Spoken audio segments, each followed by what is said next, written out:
Opa, professor Felipe Fontoura por aqui. Vamos começar então o nosso módulo 5, que é o módulo de mercado. E aqui logo já uma mensagem de alerta que é: se você errar aqui, nem a melhor faculdade, nem o melhor curso de marketing pessoal vai te ajudar. E aqui o porquê também escolher, né, o seu mercado, e aqui até coloquei grifado porque precisa ser o seu, não o dos outros, é tão importante. Porque é o seguinte, com o seu mercado previamente escolhido, você vai definir melhor a tecnologia na qual você vai focar, tecnologia que você vai focar os seus estudos, você vai trabalhar naquilo que realmente gosta e deixar de se importar com o que os outros ficam falando. De repente, trabalha na empresa A, trabalha na empresa B, estuda tecnologia Z, ou seja, você realmente vai ter foco. E ter ânimos todos os dias para poder levantar da cama e ainda, por consequência, ganhar melhor. E também estar no mercado rico, que, como você já sabe, é extremamente importante para que você consiga também receber uma remuneração adequada e por consequência ter bons resultados financeiros e até alavancar na sua carreira e nas suas necessidades também pessoais e familiares. Bom, vamos imaginar então, agora só para você começar a entender, que o mercado ele é composto, né, por grandes fluxos, fluxos de dinheiro que, se eu pudesse dar uma definição análoga, seria a grandes rios. Então hoje nós temos basicamente quatro grandes rios, né, rios de dinheiro literalmente, fluindo por aí. E claro, você vai entender mais para frente nessa aula quais são esses quatro. Mas o mais importante é que nós temos aí basicamente grandes fluxos. E desses fluxos nós temos afluentes, que é o que a gente chama de nicho. Porque pensa o seguinte, quando você está num rio, você está num grande rio, é muito difícil você se localizar. E até porque lá tem, vamos dizer assim, grandes peixes também, que é difícil você hoje competir. Ou seja, é, vamos pensar, vou fazer um exercício aqui bem rápido. Imagine que você quer montar uma venda, né? Vender produtos de varejo, como por exemplo alimentício, e você vai criar um pequeno mercado, né? Um mercadinho, como eu falo aqui na minha cidade. E daí você vai começar a querer montar. Vai ser um grande problema se você montar o seu mercadinho próximo a um Walmart da vida, ou até querer competir com o Walmart, que é um hipermercado. Então, nesse caso, se você deseja, por exemplo, montar um pequeno mercado, é interessante que você niche ele, coloque, deixe ele extremamente nichado, como por exemplo, mercados de frutas orgânicas, sei lá, para veganos, ou um mercado somente para veganos. Então, é muito interessante você nichar, porque assim, somente dessa forma você vai ter uma chance de conseguir um espaço nesses mercados. Porque se o rio é bom, se o rio é farto, com certeza tem grandes empresas nesses rios. Legal? Então aqui, reforço para que você possa lembrar sempre de focar. Isso vai ser muito importante e mais para o final desse desse módulo, a gente vai aprender como focar e como você vai escolher o seu nicho e como principalmente atuar nesse nicho também. Mas antes da gente começar a falar de nicho, começar a falar de mercado, vamos começar a entender como que esse fluxo, como que essa troca de dinheiro ela acontece, porque às vezes você fica falando de dinheiro, fica falando de mercado, fica falando de empresas, mas as coisas ainda não fecharam na sua cabeça. Vamos lá, vamos imaginar que a gente tem basicamente aí duas pessoas, sei lá, o Pedro e a Joana, né? Então o Pedro ele tá desejando alguma coisa porque ele vê sempre um benefício. Então ele quer comprar alguma coisa da Joana e ele tem um bem móvel, que é o dinheiro. Já expliquei um pouco isso, mas eu estou reforçando aqui. Então o Pedro tem desejo pelo aquele bem que a Joana possui, então eles fazem uma troca, que é o quê? Uma compra. Logo a Joana também tem as necessidades dela. Ou seja, ela também está buscando benefícios, ou seja, pode ser benefícios diretos ou indiretos, diretos como, por exemplo, comer, né, indiretos como, por exemplo, lazer, status, carro, sei lá, alguma coisa desse tipo. E ela vai também realizar uma compra, houve uma troca, ou seja, parte desse dinheiro que era do Pedro, agora é do, sei lá, Marcos, que é esse rapaz que está aí. E o Marcos também, agora ele tem N necessidades, ok? A qual ele vai distribuir também esse dinheiro, a qual ele vai também buscar sempre benefícios para que haja essa troca e, por consequência, haja uma troca de valor, porque afinal você não vai ficar jogando seu dinheiro fora por aí. E é por isso que você trabalha duro por ele.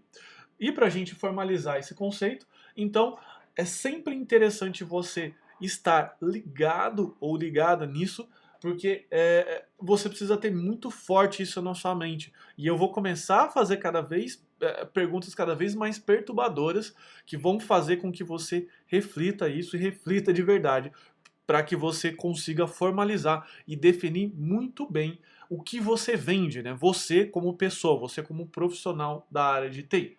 Tá bom? Então, para a gente formalizar isso aqui, vamos imaginar então que agora a Joana trocou com o Marcos alguma coisa e ela trocou porque ela enxergou algum valor, né? Ou seja, um valor para ela.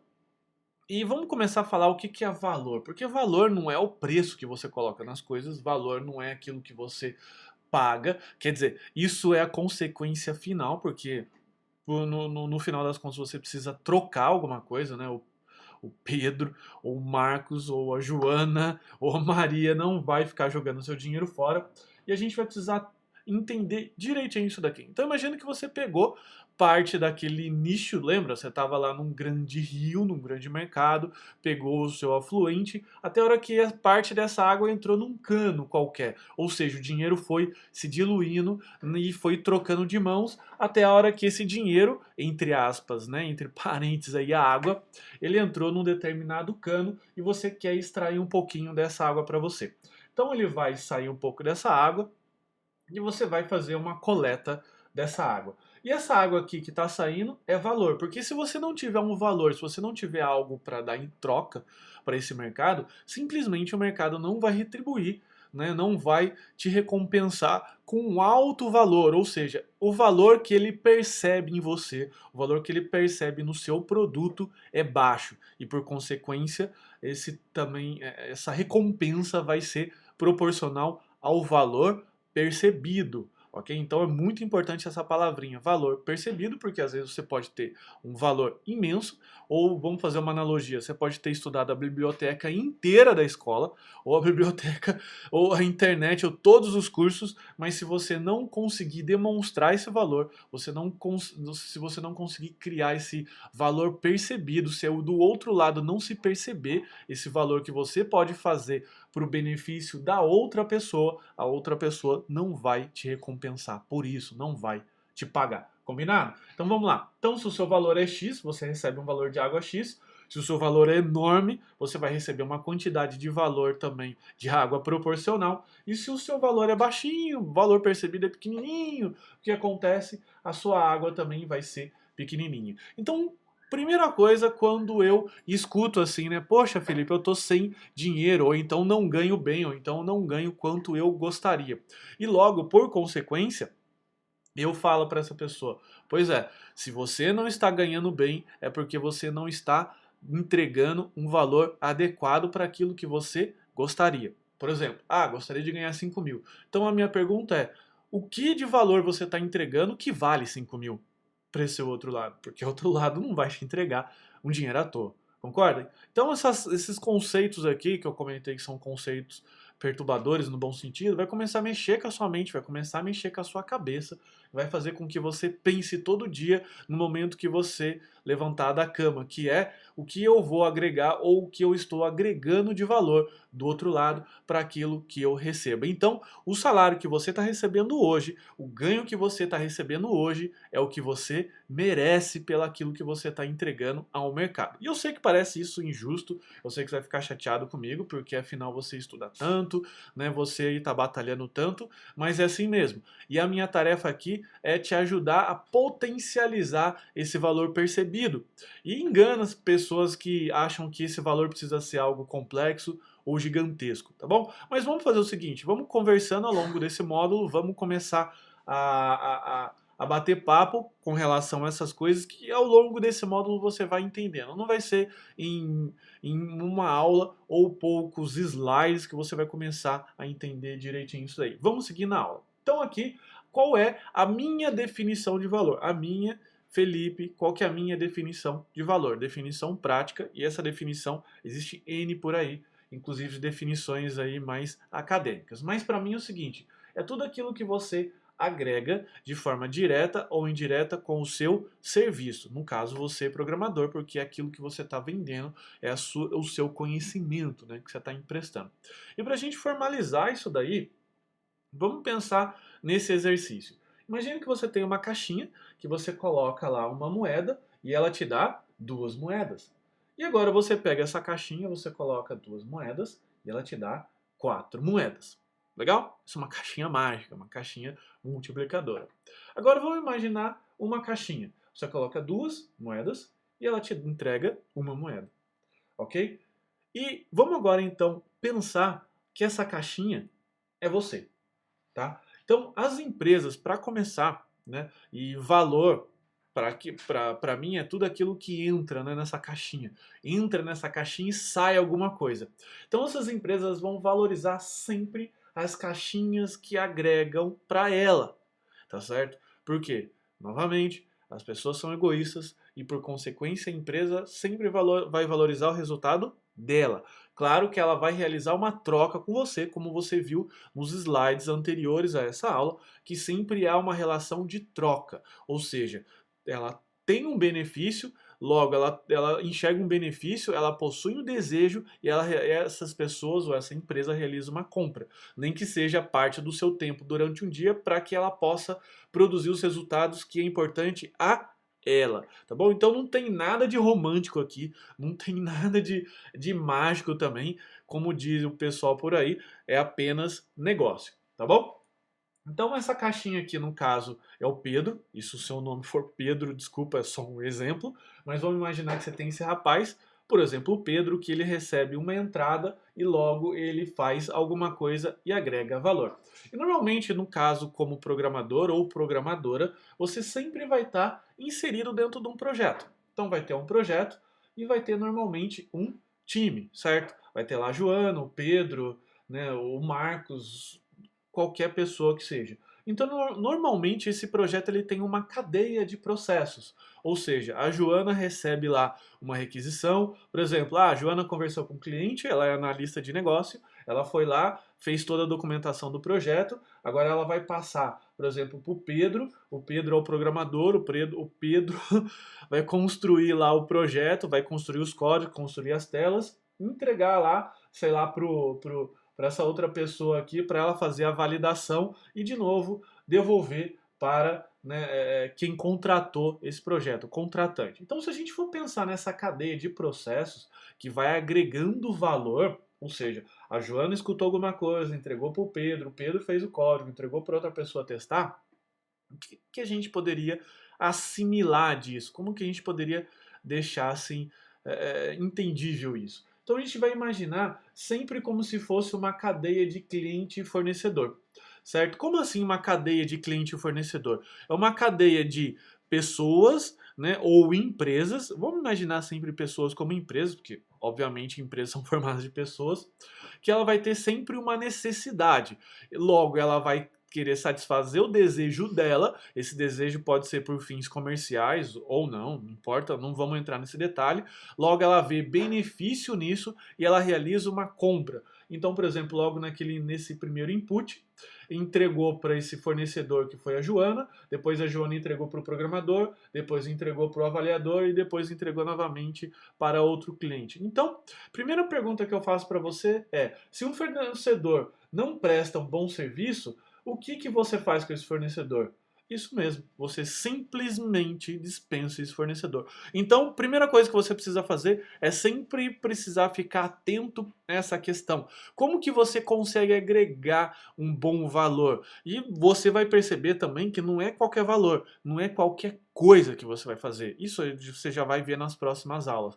Tem que ser a coisa correta, o valor correto, para que você seja aquela caixinha que entra um, sai dois, entra dois, sai 4 moedinhas e assim sucessivamente. E aqui uma frase que eu gosto muito, que é: a corrente é tão forte quanto o elo mais fraco. E você agora que sabe disso, você não pode, você precisa ficar muito atento a não ser o elo mais fraco, legal? E como nós, programadores, podemos agregar valor? E aqui a primeira, né, a premissa inicial, resolvendo problemas reais, que é isso daqui que eu acabei de comentar com você.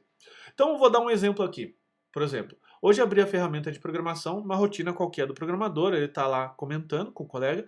Hoje eu abri a ferramenta de programação da empresa, sei lá, o banco de dados, ou então código, ou então IDE, o Visual Studio, o Eclipse, sei lá, qualquer ferramenta do tipo, e fiquei procurando por rotinas lentas no sistema. Estranho isso, né?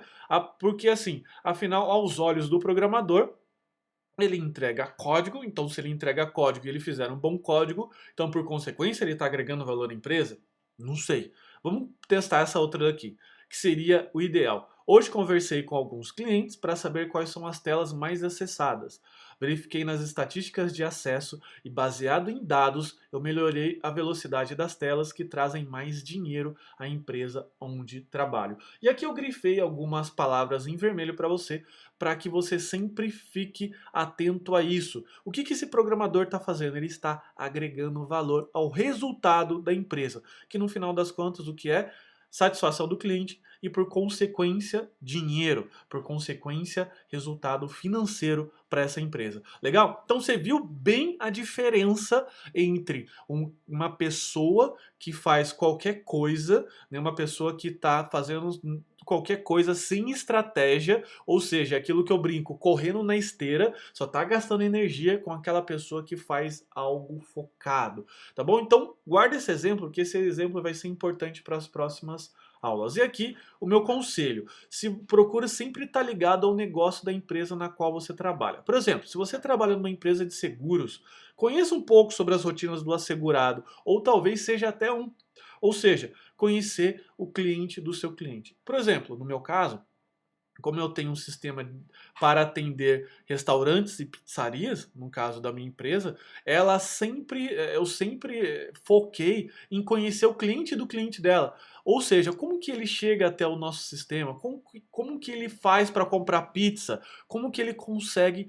Qual que é a jornada desse cliente? Como que é a rotina dessa pizzaria, desse restaurante? Inclusive, teve vezes que eu já até acompanhei e até trabalhei ajudando essas empresas para saber exatamente aonde o meu sistema estava ajudando e também, principalmente, aonde que ele estava atrapalhando. E por consequência, esse sistema foi muito bem valorizado pelo meu cliente, que claro, quer pagar melhor e não fica insatisfeito, tá bom? Então vamos fazer o seguinte, vamos traçar aqui o gráfico que você já conhece e vamos imaginar então que a gente tem aqui nessas áreas quentes, em que eu tenho a área mais quente de todas, que é a estratégia, e a menos quente, vamos dizer assim, a mais fria seria a operacional. Então você sempre precisa estar focando na parte estratégica dessa empresa, ou seja, naquilo que traz satisfação do cliente dela e também traz grana, traz dinheiro, legal? Porque essa é a forma que eu encontrei, essa forma que eu faço todos os dias para que eu seja bem remunerado no meu trabalho, por consequência, naquilo que eu faço todos os dias. E o grande problema que impede os programadores de chegar ao negócio, chegar à parte estratégica, é resolver, né, e por consequência resolver problemas reais, é o ego. Por incrível que pareça, é o ego, porque a gente sempre se acha mais inteligente. Como assim a gente se acha mais inteligente? A gente sempre acha que o cliente é nosso ego, né, nunca sabe mexer em computador, a gente sempre acha que o gerente lá do outro lado é babaca, a gente sempre acha que a pessoa que está lá operando caixa é burra, né? Por quê? Porque a gente sempre se acha inteligente só porque a gente programa, né? Só porque a gente lida todo dia com computadores. Tá bom? Então, primeira coisa, é o ego. Tire essa capa de ego, tire tudo isso, tire essa máscara, né, essa máscara de ego e se demonstre ali humilde, né? Humilde, mas não simplório. Humilde na maneira, no sentido que eu quero dizer de aprendizado. E coloque-se como você poderia estar aprendendo uma coisa nova todo dia. E aqui tem uma citação do Osho, não sei se você conhece o Osho, ele é um guru indiano, eu gosto dele porque ele sempre escreve bons livros, e ele comenta o seguinte, que existem 3 graus de tolo, o inocente, o instruído e o iluminado. Como assim? O inocente é aquela criancinha que nasceu, que até os 5 anos de idade, por exemplo, não sabe nem mentir, né? Não tem conhecimento profundo de ciências, matemática, geografia, história. E ao longo do tempo, essas pessoas vão se tornando tolos instruídos, ou seja, poluído de conhecimento e zero de sabedoria. Como assim? Essas pessoas normalmente utilizam o seu conhecimento para justificar a sua burrice ou a sua ignorância ou a falta de desejo em buscar coisas novas. E ao longo do tempo, você que é um profissional, você que é uma pessoa, vai, né? Muitas pessoas, obviamente, param aí no segundo grau de tolo, mas a sua meta de vida é se tornar um tolo iluminado, que é aquela pessoa sábia. Ou seja, aquela pessoa que entende que eu tenho um certo conhecimento, é aquela pessoa que possui, estudou muito, mas ela sabe que ela não sabe nada, ou seja, que aquilo é só o começo. Então tem aquela famosa frasezinha lá, né, de um filósofo pouco conhecido, que é o eu sei o que nada sei. Né? Então é bastante interessante você pensar nisso daí e assumir essa posição, assumir essa questão, trazer realmente isso para você e trazer como meta de vida se tornar um tolo abençoado, que é aquela pessoa que tem um conhecimento, mas é o sábio, que tem um silêncio na mente para conseguir descobrir as coisas novas. E se você um dia já teve contato com uma criança, você vai perceber que tudo ela acha graça, é bem engraçado. Ela, por exemplo, ela vai achar graça numa flor, ela vai parar para admirar o cheiro, né, a cor daquela flor, porque tudo é novo, a cabeça dela tá limpa. É uma esponjinha que tá ali só absorvendo, que ao longo do tempo, obviamente, o destino desse tolo inocente é tornar um tolo instruído, mas o nosso dever como tolos instruídos, como somos agora, é se tornarmos tolos abençoados, tá bom? Então, qual que é a nossa tarefinha de hoje? É refletir e compartilhar com a turma o quanto você agregou ou agrega de valor hoje, tanto no seu trabalho e na vida de alguém. Legal? E você também vai compartilhar isso no nosso diário de bordo e, claro, compartilhar coisas bacanas aí para que a gente possa te ajudar também. E eu sempre estou comentando, o pessoal está compartilhando, muito legal esse compartilhamento aí e tá sendo surpresa para mim ver como o pessoal aí tá pensando e também como o curso tá ajudando. Legal, pessoal? Então fica assim, até a próxima aula. Tchau, tchau.